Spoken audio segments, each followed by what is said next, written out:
everyone, I'm Nick. I'm Vic. And we're MV Board Gaming back with our top 100. Today we are doing 60 through 51, counting down, and we just jump right into it. So here we are, number 60. Number 60 for me is probably my favorite roll and write. It has some action selection as well. It is the sequel to the game Fleet, and this is Three Sisters. We reviewed Three Sisters on our channel, and at that time, it was my favorite of those type of games. Lot of chaining off with what you do. You're writing all over on your you have two separate pads that you're doing, and there is a lot of chain in this game, which I really do like. It can be excessive in some games. I feel like this hits just the perfect spot, and it's the first one that it really clicked with me. I thought Fleet was fine. It was fine. I did sell it, but this one I kept because I enjoyed it quite a bit more for some reason. So Three Sisters is my number 60. My number 60 is a game that I've enjoyed both in person and virtually. A game that really broke the ice for me with trick-taking games because I haven't ever had success playing them. And this is The Crew. I don't know exactly which version because we haven't played maybe the new one, or we did play it. But in any case, The Crew, enough said, had a lot of fun, and sometimes I get accused of being a traitor, but I'm actually not a traitor, just sometimes don't make the best decisions. But I like that it's co-op, and it's a good way to learn trick-taking games. Nice. It's been mentioned. I mentioned it, and I think Andrew mentioned it as well. And he's the one that calls you the traitor. Yeah. Yeah. Hidden traitor thing. All right, number 59 now is, we're going to keep going with the trick-taking games, because this one is a trick-taking game. A very unique one called Skull King. Skull King was on my previous top 100. It was 87, so it is climbing because I find myself wanting to play it more and more. This trick-taking game, it doesn't feel like it should work. The scoring is unique in this trick-taking game, and the way the trumps work are very unique in this one too. It's not a game you can play like a lot of trick-taking games with only two players. The Crew has that benefit where you can't play with two when you use like an AI. With Jarvis, yeah. Yeah, and this one, unfortunately, doesn't get to the table nearly as much as The Crew can because of that restriction where you want to play with more people. But whenever we can, with four players out there, if they want to play a trick-taking game and there's four of us, that's going to be my first one that I think of. I was like, let's play Skull King. And it's worked with players that we've played that with people that don't play a lot of games. And actually, once you explain it, it actually made sense to them, which is not always the case with trick-taking games. For whatever reason, this one seemed to be fairly easy to explain to new gamers. For us, it just happened to work. Yeah, I can definitely appreciate that. Number 59 for me is a mechanism I always enjoy in tile laying. It's a game that's highly approachable. We've been able to deploy it with gamers of all skill sets. And this is Cascadia. I like the theme as well. Nature, animals, putting out your tableau, building out habitats, and I just really enjoy tile placement like that. So Cascadia is my number 59. And that was going to be mentioned definitely down the road with Andrew and Sam. They love that game even more than we do. The Cascadia, I don't know if it made my top 100 this year. It was on my previous one. Okay, next up is a game that was number 18, so it's fallen quite a bit. It's now 58. So it was a top 20 game. And it was one that we have reviewed and did a playthrough, or not playthrough, we did review it and do a how to play, a legit how to play. It was a big Kickstarter that we had backed. That one is Tidal Blades, Heroes of the Reef, number 58, a worker placement game. You do have a little bit of deck build, I guess you can call it, as you unlock more cards. You have a lot of dials on, you have a lot of dice that you can upgrade, which is cool. The thing that sets it back a little bit for me is something about beating those monsters throws me off just a little bit, where it was a clean worker placement game that I really enjoyed. Having to deal with those monsters, the clunkiness of that, losing your dice a lot. It's like, man, it falls a little bit. It just can't hang on to where it was. The production is phenomenal on our copy. Absolutely phenomenal. It looks amazing on the table. I love the worker placement in this game. It's just the monsters, the way they work, that throws me off just a little bit. It's just not quite there for me. So a game that I loved on my first few plays has now fallen just a little bit, and that is that number 58. Number 58 for me is a game I get mixed up, and I had to check that this is not King Domino, it's Queen Domino. I am the Queen Domino fan. I ask him every time. This time I didn't want to ask him because it was going to be obvious. I was going to mention it and try to keep it a surprise. But Queen Domino, I really enjoy. You can ditch the Giants expansion because it's not really that cool to just pass off this giant back and forth. That I didn't really care about. But everything else is amazing. And again, tile placement, building out, making a choice, drafting tiles and putting them into your kingdom and taxing and putting the queen, getting the queen to come to your towers. And it's awesome. Yeah, your back-to-back tile placement games for you. I like it. All right, where are we at? 57. Yeah. 57 is a game that I believe Vic purchased. I could be wrong on this for a while back. It was previously number 38 for me. It is now 57. We don't play it that much, but every time we do play it, I enjoy the hell out of it. And this is a game called Viral. Viral, the only thing that's clunky about it is the way the cards move. When you're setting things up top and moving things, people can get confused with that. The order of operations with those cards. But the area control in this game, strong. It's really good. And it's not as straightforward as you think. Like the rules are straightforward, kind of, but the way to accomplish things isn't straightforward. The way that you can get things to those spots is unique to me. The actions you have on those cards is unique. I like it a lot. I enjoy every play of it. I've never had a bad play. We have the Hive expansion. We only have to play with the Hive expansion once, so I can't say if it's a good expansion. I think I enjoyed it, but I haven't got enough plays out of it. But yeah, Viral. Yeah, I definitely think in terms of area majority and that game ranks high for me too, because I don't like that kind of mechanism usually. So 57 for me, this is always hard because of the trilogy and thinking of where does it sit relative to the other two. We did do a video where we kind of discussed how we ranked all of them, but I feel it's fluid. I don't want to commit to my past self, so I'm going to go ahead and rank this one, number 57, and it's Architects of the West Kingdom. So this is the first of the trilogy that I've mentioned in my list. Getting to arrest people is always fun. I love the West Kingdom, or the Kingdom series, I should say. And this was a fun one for me, so I have to rank it in the top 100. It can't be left out. It was the original of the West Kingdom. That was the first one of the West Kingdom, yeah. I was about to say that, but then I was kind of shy because I thought maybe Paladin might be... No, Paladin came just after that one. This one was on my list already at 85. So a great worker placement type game. Mm-hmm. And probably the easiest to teach of those three of the West Kingdom. Probably the easiest one to teach. All right. And by probably I mean definitely. 56. 56 is a game that you have mentioned. It was 55 for me last year, so it did not move at all, really. 56 is Praga Caput Regni. Hey. You've already mentioned it. We did get to play this recently, so I got to see where it solidified.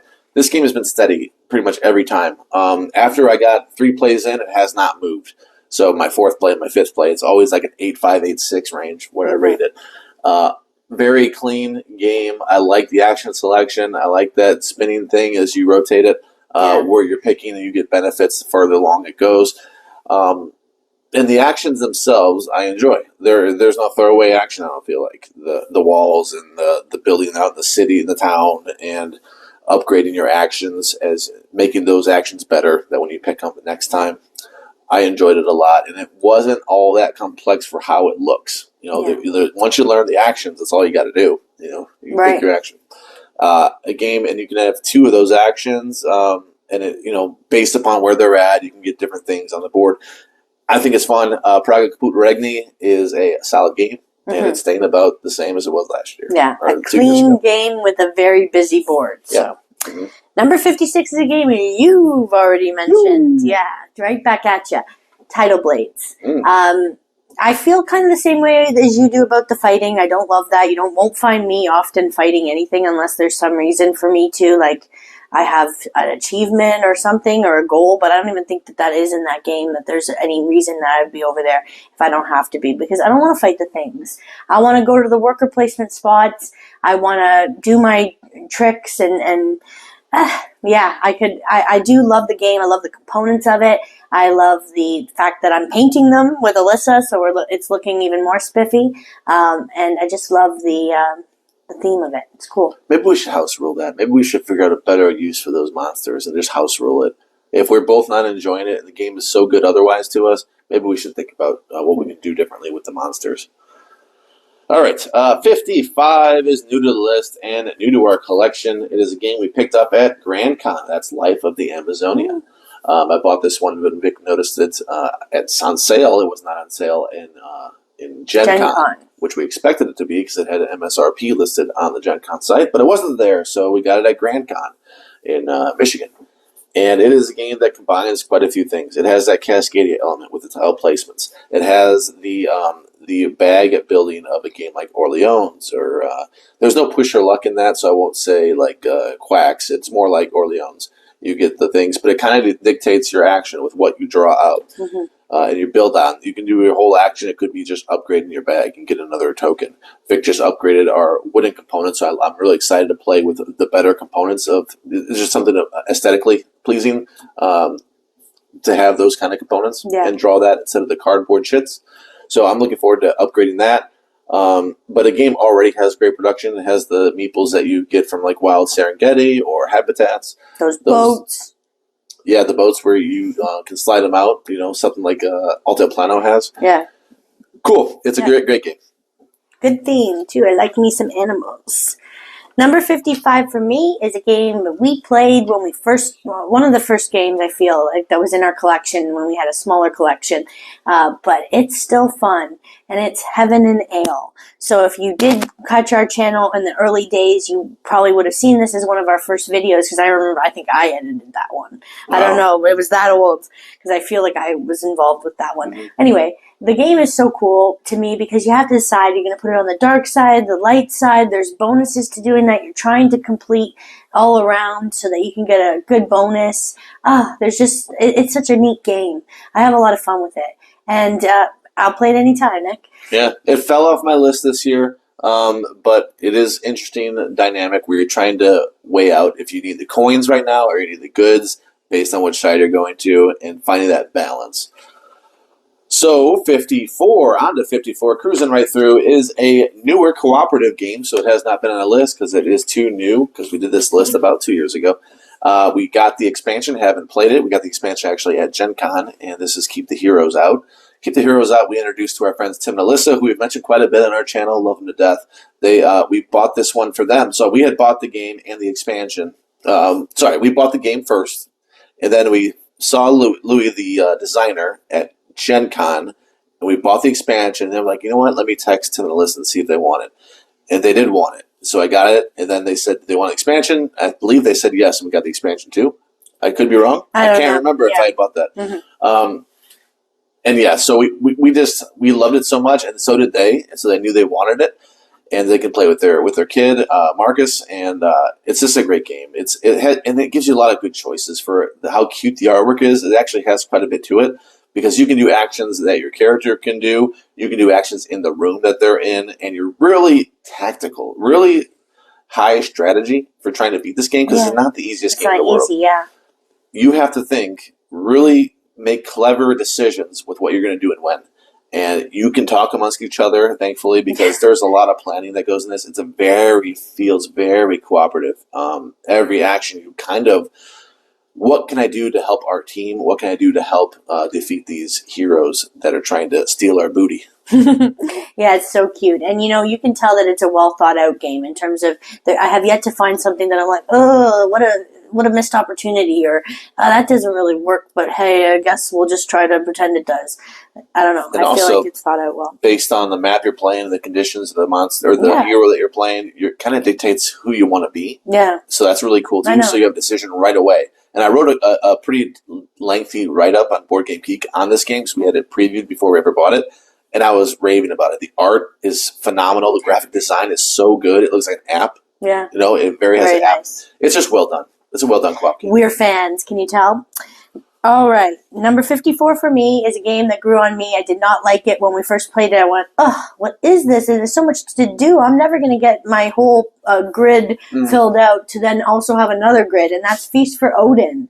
Once I better understood the conversions of things and the fact that you are given stuff each round, and that's really, you're going to trade up all the spots you can choose to put the workers and how many workers, and the fact that that dictates the strength or what particular thing you're doing at that spot is so cool. Like, you can decide, I'm going to throw all my workers at this really powerful spot, and then you sit there and wait for the other person to be done.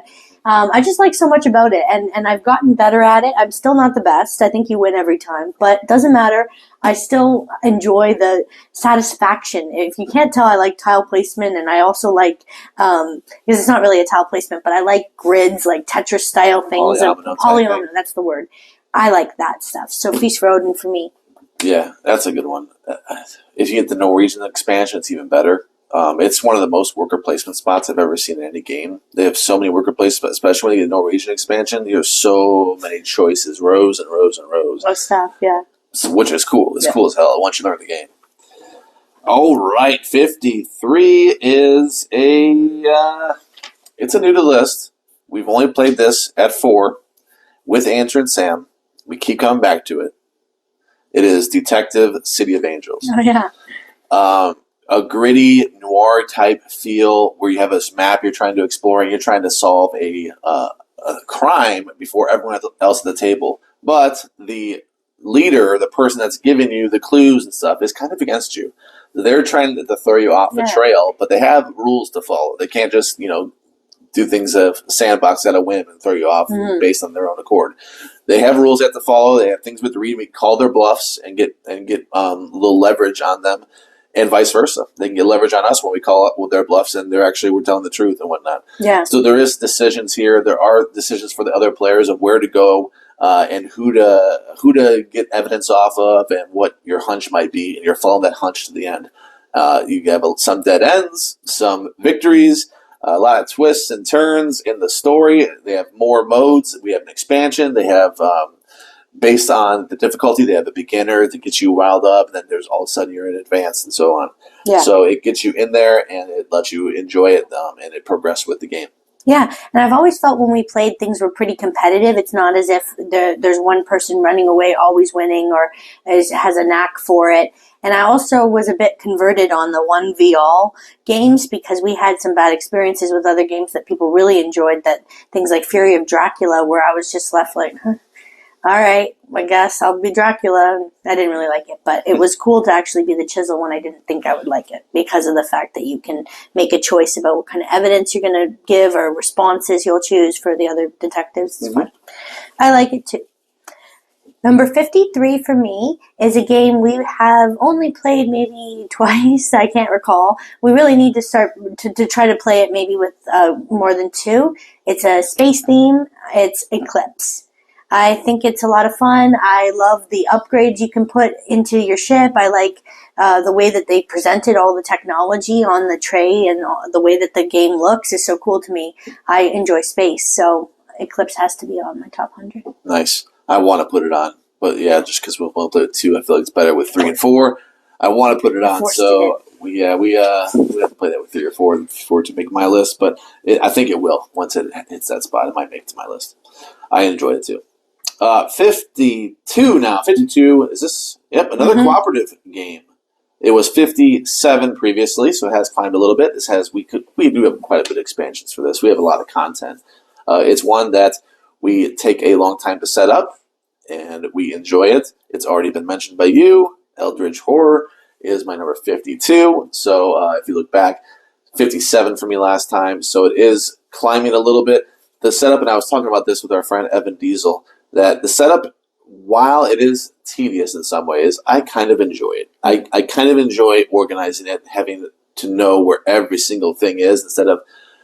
It's one of those games where we have so much for it that when you organize it and it's all laid out, it's so nice that, when you have this certain thing, you know exactly where it's at, even though there's so much content going on. If you don't take the time to organize it, it can be pretty frustrating. So I get where he's coming from, where he kind of enjoys it. It's an event game. It's a game that you're going to lose more than you win, probably. You might just catch a bad luck. You might be so close, and then boom, just something negative happens, and it's frustrating, I guess, to a degree. But we just have fun with it. And, when you do win, which is probably around 30% ish. It's really rewarding. Yes, it happened, or you just escape the skin of your teeth, or you just lose by the skin of your teeth. Yeah, or you lose really funny, where somebody's just setting fires everywhere. Oh, no, that's Mansions of Madness. Madness, yeah. Never mind. But you could still have something that you can have cool stuff too Yeah. still happen. And I like that. I like not knowing what the ending will be when we start playing. Yeah. All right, number 52 for me is a game I believe Sam has mentioned. Nick can correct me if I'm wrong. You backed it on Kickstarter and or GameFound. Don't know, probably Kickstarter though. It's a nice game. It's got cool play mats and nice expansions. We've had fun with all the expansions or modules that we've included in the game. And that's Endless Winter. I really like the cards of the game, collecting the cards, going out to the spots to do the different actions that have steps as you go down, and you get to, optimally you'll be able to do all the things as you go down, but sometimes that won't always happen, like within the spot that you go to. And just the theme is cool. It's a Paleo-American, like who does that as a theme? It's cool. And I just love the quality of the production that you got, and have fun with it. A lot of stuff going on. A lot of things. A lot of mechanics. Yeah, it's everything, but it's done in such a classy way where it's not, what is this? This is a mess. Like what I've heard of Merchant's Guild, where I didn't really play that, where people were saying Merchant's Cove, where everything was everywhere and it feels like you're doing a bunch of different games. That's not what this one feels like. No, it's not like a bunch of mini games like that one. Mm-hmm. I do feel like it's a little bit of a mess. It's not my top 100. I do feel like it's a little bit of a mess. But it tries to do everything, and I don't know. Most of it works. Okay, I'll give it that. It's not in my top 100, but I do enjoy it. It has worker placement, it has deck building, it has all kinds of stuff. Or we have a right board that the cave paintings, all of a sudden you can dry erase board. You got area control. You got it. I love it. ADHD mind loves it. You got set collection. You got so much, and it's really trying. So, it just didn't click with me perfectly. Plus Paleo-Americans. Art's awesome. Everything, like the look of it is so awesome, like you said. And the stuff we have for it is top notch. So, all right. Anyway, 51, last one on this list, is what looks to be a kids game. It was previously 48, so pretty much staying steady here at 51. A game we first played at Snakes and Lattes, a game I was trying to get played at some point, and it got pulled out at random, and it was Camel Up. Yeah. Yeah, we have a racing game here, ish. You're betting on a race, essentially. Camel Up is a fun little game. I enjoy every single play of it. Sometimes I guess it can be where it's a runaway, but I still feel like it's better than Downforce, and people go back and forth with this. I've played Downforce quite a bit. I may have played it even more than Camel Up at this point. I think so. Pretty close. And I still like Camel Up better. I just do. It's laugh out loud fun, whereas I don't find that in Downforce. I never really had that experience in Downforce. I've always really enjoyed my time with Camel Up of the two. And they get compared a lot. That's why I mentioned it. Yeah. Because it came out similar times too. Maybe not. Yeah, it did, because Downforce is actually an older game. So, Camel Up, when you look at it, it does look like a kid's game. It looks like a grown-ass man would probably not like that game. But when you have it out there, it's a riot. So I had to give it credit there. Camel Up in my 51. Who doesn't like the pyramid, the pop-up palm tree, the new edition. That looks so nice in that new one. Because when we played, actually the first time we played with the OG edition, and it was at Snakes and Lattes, it was in disrepair. Yeah. It was a funny thing. But good game. It was still really fun when we played it, even though it was rough. Shout out to that game. That was fun. All right, 51 for me. This game we played for the first time. It was the very first game of Gen Con, and it set the tone for Gen Con. And I know you've said that. Bamboo. Cameron did a really good job teaching it. I never felt lost, and you know me learning games in public settings, and I was not sitting there like clueless and crying. I was good. I knew what I was doing in the game. He did a good job teaching it, and the game is fun. It's cool to have those the incense sticks and putting them out, trying to get the majority in that section to hopefully get that character into your area, that spirit, and just have so much fun with the different choices of the game. And it's such a good value for such a small box, so I like it. Bamboo, Devere is just killing it with me. So I have like a good appreciation for that game too. Yeah. Good pick. There you go. All right, that's our list. Thank you so much for joining us. Let us know in the comments if you are following along with the top 100, what you thought of our picks, and if you have a variant of Tidal Blades that you know of that gets rid of monsters that is tried and true, share it with us. And thank you so much for watching. We'll see you next time. Bye. Bye-bye.